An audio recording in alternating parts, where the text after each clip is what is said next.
first-generation Magnavox Odyssey. This is the first home video game console in history, released in 1972 by Magnavox. If you think it worked even remotely like modern consoles, forget it right now. Inside, there was no processor at all, just analog circuits that moved a glowing dot across the screen. No sound, no on-screen scoring. You kept score manually using the plastic chips that came with the console. Games came with transparent overlays that you stuck directly onto the TV screen. Yes, literally a sticker on the screen. That was your graphics. The console cost $100, which was serious money back then, and sold about 100,000 units. It's hard to call it a commercial hit, but what it did was prove the very idea. People are willing to pay to play games at home on their own TV, and that changed everything. Second generation Atari 2600. Fairchild Channel F Mattel in television. This is where things got serious. In 1977, Atari released a console that ran on a real microprocessor, a whole 1.19 megahertz. That sounds laughable by today's standards, but that wasn't the important part. The key innovation of this era was interchangeable cartridges. Now you didn't need to buy a new console for new games. Just pop in a different cartridge and play. This completely changed the industry's business model. The Atari 2600 sold over 30 million units and became an iconic device. But it was also during this era that the first major crash in the video game industry occurred. In 1983, the US video game market collapsed by nearly 97%, from $3.2 billion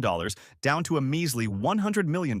Companies were churning out games with zero quality control, stores were flooded with garbage content, and people simply lost trust in the product. The infamous E.T. game for the Atari, one of the worst games ever made, became the symbol of that disaster. Legend has it that millions of unsold cartridges were buried in a landfill in New Mexico, and it's not a legend. They were actually dug up in 2014. The rescue came from an unexpected player, but more on that a little later. Third generation NES, Nintendo Entertainment System, or Famicom in Japan. This was the console that single-handedly pulled the entire gaming industry out of the abyss it had dug for itself. Nintendo came up with a genius move, introducing a strict licensing system for developers. Want to release a game on the NES? Follow our quality standards, pay the licensing fee, and put the official seal of approval on the box. This restored consumer trust. People once again knew what they were paying for. The 8-bit era gave us Mario, Zelda, Metroid, Mega Man, Castlevania, characters and franchises that are still alive today and generate billions. The NES sold over 61 million units worldwide. It was during this time that video game culture as we know it today took shape. Franchises, sequels, iconic characters. Meanwhile, in Japan, Sega released the Master System, and although it succeeded in Europe and Brazil, in North America,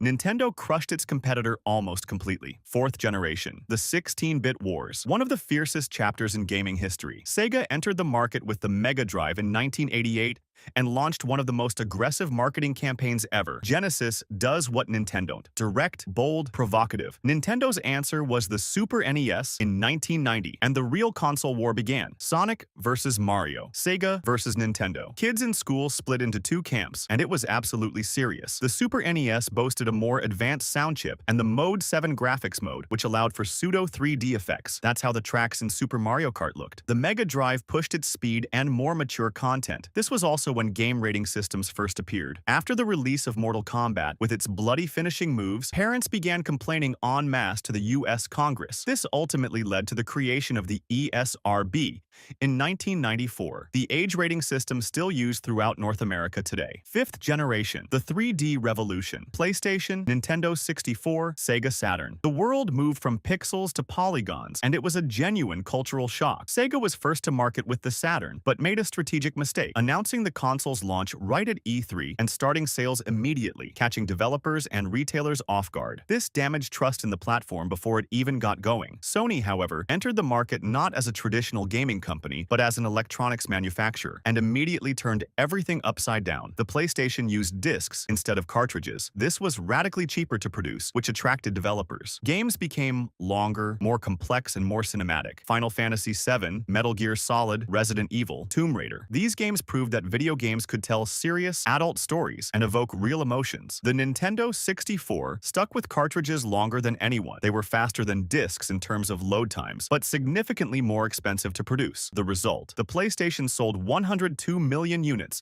the N64 around 33 million. The lesson was learned. Sixth generation PS2, Xbox, GameCube. And the most unexpected player on this list, Microsoft. A company that made Windows suddenly decided to enter the console market. Many laughed. No one is laughing now. The PS2 became the best-selling console of all time, over 155 million units, partly because it also worked as a DVD player, and DVDs were expensive back then. Why buy a separate player when a console does the same thing? That was when the console stopped being just a gaming machine and turned into a home entertainment hub. The Xbox gave us Xbox Live, the first real online network for console gaming, playing with people around the world from your living room. In 2002, that felt like magic. 7th generation PS3, Xbox 360, Nintendo Wii. Three completely different philosophies. The Xbox 360 and PS3 fought for the title of the most powerful console with HD graphics, but Nintendo went a completely different way. The Wii was a bombshell. Motion controls, intuitive design, lower price than competitors, and the console captured an audience the industry hadn't even considered. Elderly people, families with kids, casual players. Wii Sports became one of the best-selling games in history, not because it was technically advanced, but because people wanted to play it with the whole family. That era also saw the format war, Blu-ray versus HD DVD. The PS3